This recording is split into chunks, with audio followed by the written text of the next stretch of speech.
And one more Alexis Lebrun feat. After dominating German Devrim Uner in Hungary, the 2022 French champion has just treated himself to the scalp of Japan's nugget Tomokazu Harimoto, world number 4, in the 3-0 WTT Tunis final. Wow! Something new is happening in France. The two brothers are making the French ping shine at the international level. Simon Gauzy and Manu Lebesson must appreciate this historic moment, which can make this French team very solid in a European and World Team Championship. Hope it lasts.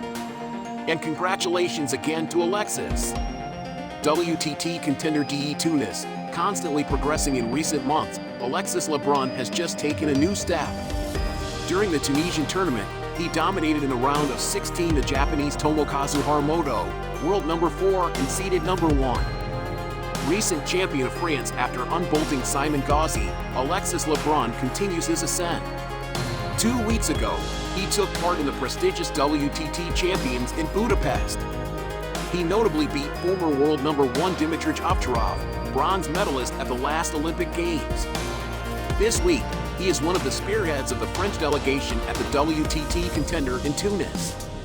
He started his singles tournament there yesterday, dominating another teammate, Emmanuel Lebesson. But today, an opponent of a completely different caliber stood before him. Tomokazu Harimoto, world number 4, is like Alexis Lebrun, a table tennis prodigy, since he is only 19 years old. But the Frenchman was not afraid of this vastly superior opponent on paper. He rolled the Japanese in 3 dry sets, 11-5, 11-9, 11-7, thanks to a venomous spin and an iron will.